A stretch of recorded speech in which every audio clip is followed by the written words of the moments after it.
Hi everybody, it's Mercy and I'm back again with another video.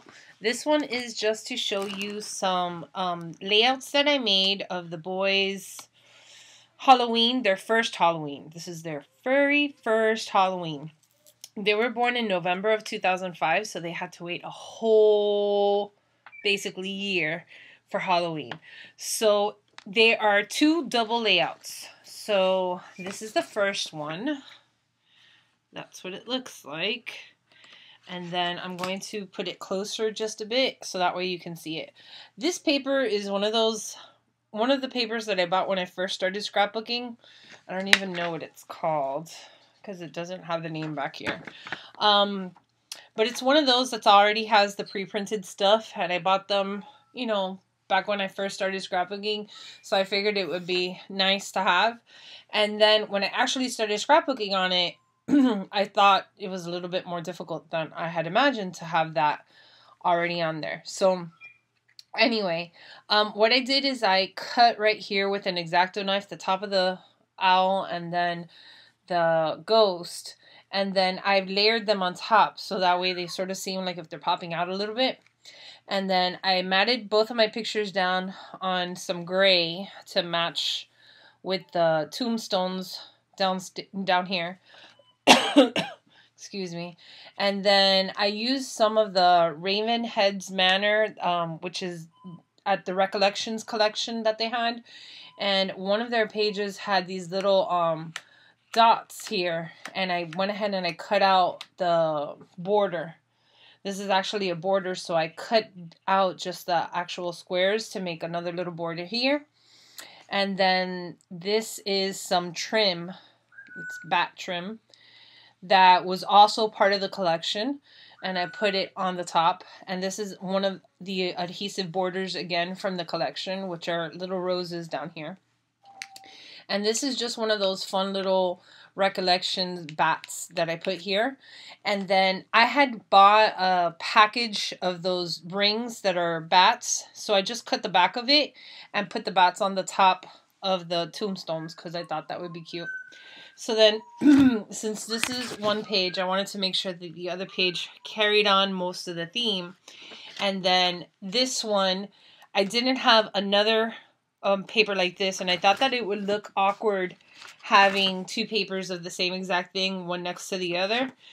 So instead, I got one of my regular cardstock, and this is just a plain old purple. And then I used my Distressed Inks pads, and I just went on it with the Concord Grape and then some denim jean, some faded jean.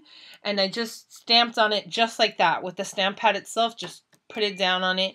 And it sort of made like a little different pattern on it to make it a little bit different. And then I used some of my ColorBox white ink, and I just patted it down, and then I passed it over just to fade it out so that way you couldn't tell.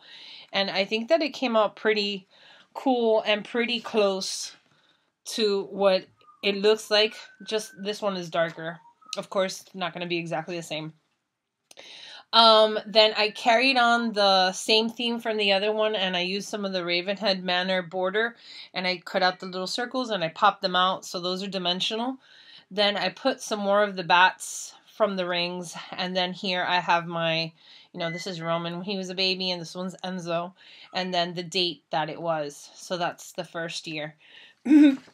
So that's that one. And of course I made one layout for one of the twins, and then the same exact layout for the other twin.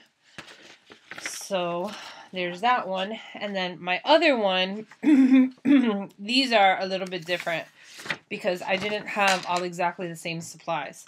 So this is my first one. And then on here, what I did is I used the Fiskars Grass Punch. And I cut out different layers of grass here, and I put them down.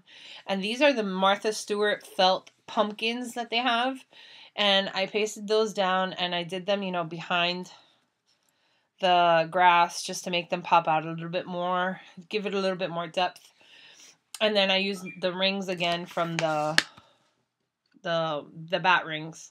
And then on this one, I had one of these Jolie stickers that says trick or treat, and it brought this, and it brought these candies. So I was able to use that. And normally I always buy 2, but for whatever reason, I only have one of those. So I don't know what happened. So I didn't have one for the second one. But you'll see the second one now in a minute. So then I took the one picture that we have together. And, you know, they're fussy because it's already at the end of the night. They were tired. They were sleepy. You know, it's time to go to bed. So I matted it on gray, and then I matted it again on Ravenhead paper, and this is the one with felt on it, and then again with another one to make the mat a little bit bigger so that way it didn't seem like sort of like lost in the one. And here you can hardly tell, but these are also from the collection. They're little brads that are bats with a purple center. I'm not sure if you can see them or not, but I put the little brads all over here. And then I put the papers, it's dimensional because I have it on pop-ups. And so I only had this one. So when I went to do the second one, I didn't have it. So I had to make do with what I had until I can find another one. Because I went to Michael's the other day and I couldn't find it. So this is the other one that I made. So it's similar, but there's just a little bit of a difference. So in this one, the pumpkins are the same. The grass is the same. The bats, I added one more bat here.